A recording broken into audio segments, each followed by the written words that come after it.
What happens when society decides that children, some as young as 12, can choose to die? In Canada, that question is no longer hypothetical. Lawmakers and advocacy groups are debating whether so-called mature minors should have the legal right to access assisted death, known as MAID. Supporters call it compassion. Critics call it a moral crisis. Today, we're exploring how this debate is unfolding in Canada, what science says about maturity and decision-making, and why this issue could redefine how we think about life, death, and personal responsibility for generations to come. There's an organization called Dying with Dignity Canada that supports allowing so-called mature minors the legal right to choose assisted death, or MAID. As of 2023, surveys indicate that roughly 71% of Canadians support this idea. The concept of mature minors, potentially as young as 12, raises profound ethical questions. To be fair, the Associated Press has challenged claims circulating online that Canada is encouraging minors to end their lives. In its article, "Canada Isn't Pushing Minors to End Their Lives," the AP clarified that the country's current euthanasia laws do not apply to minors. The confusion appears to stem from a screenshot of Dying with Dignity Canada's website, which included a statement reading, "With appropriate safeguards, mature minors should be allowed the right to choose MAID." However, journalist Teresa Wright reported in Global News, February 2023, that a special joint committee of members of Parliament and senators in Canada concluded that minors who demonstrate sufficient decision-making capacity should be eligible for assisted death. I believe this sets a troubling precedent. I can understand the reasoning in cases involving adults with terminal illnesses like Alzheimer's, where decline is inevitable and irreversible.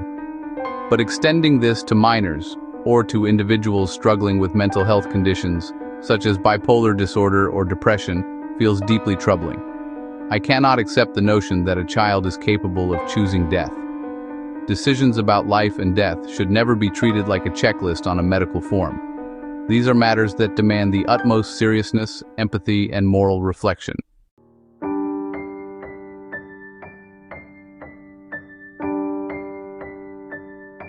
The debate over whether minors can truly consent to assisted death must also consider neurological development. Science shows that the parts of the brain responsible for judgment and impulse control are still developing well into early adulthood.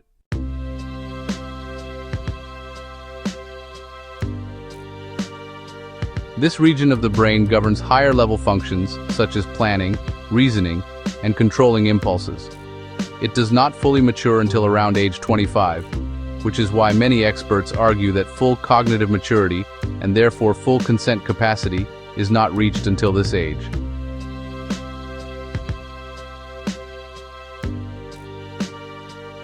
This system manages emotions and instincts.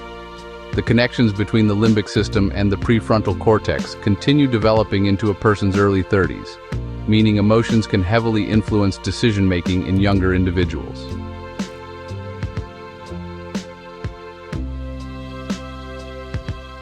Legal adulthood, typically recognized at 18, is a social and legal construct. It does not necessarily align with neurological maturity. While an 18-year-old may have the right to vote or sign contracts, their brain may still lack the full ability to assess long-term risks and consequences, the kind of reflection necessary for irreversible decisions like assisted death.